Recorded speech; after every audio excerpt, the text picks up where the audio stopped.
আমরা সবাই রেডি হয়ে গেছি। এখন আমরা যাব পুজো দিতে তারাপীঠে। কালকে তো পুজো দিইনি, আজকে আমরা সবাই সকালে এখন 2:30টার মতন বাজে। এখন সবাই স্নান টান করে ধোয়া কাপড় পরে নিয়েছি, এখন যাব পুজো দিতে। সবাই চলে এসেছে, আমরা কয়েকজন যাব আর বাকি সবাই ঘুমোচ্ছে। মামারা পুজো দিয়ে এসেছিলো, মামারা ঘুমোচ্ছে, শুধু আমরা যাবো না। বাইরের সব দোকান বন্ধ আর এত অন্ধকার এখানে।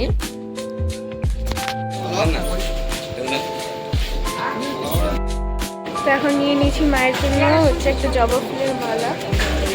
আর এখানে বেশিরভাগ দোকানই বন্ধ। ভাবছি শিব ঠাকুরের জন্য নীলকণ্ঠের মালা নিব, যদি পেয়ে যায় তো ভালো, আর না হলে তো অন্য ফুলই দিতে হবে।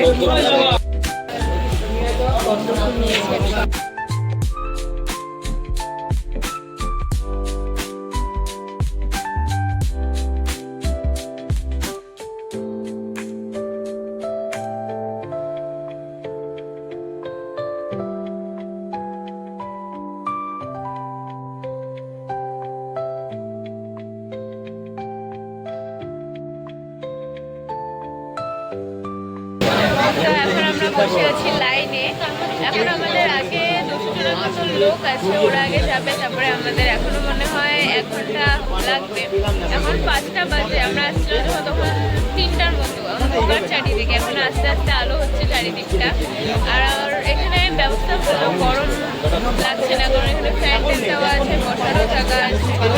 তো আমাদের পুজো দিতে আসলে 1 ঘন্টা 2 ঘন্টা তো লাগবেই।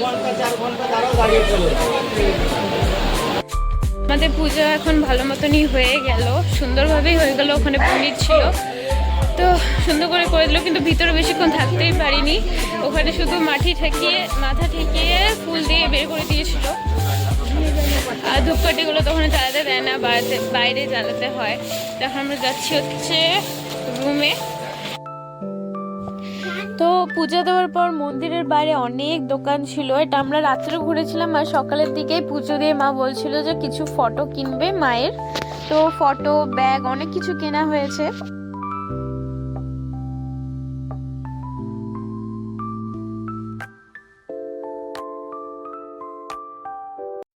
তো এখন আমরা হোটেল থেকে বেরিয়ে পড়েছি। এখন গাড়ি ভাড়া করা হয়েছে, যেহেতু অনেকটা পথ যাব, ট্রেন ধরবো আবার টোটো, অনেক অসুবিধা হবে। আর আমাদের ব্যাগও অনেক আছে, তাই জন্য মামার আগে গাড়ি ভাড়া করে নিয়ে আসলো। এখন আমরা বেরিয়ে পড়বো।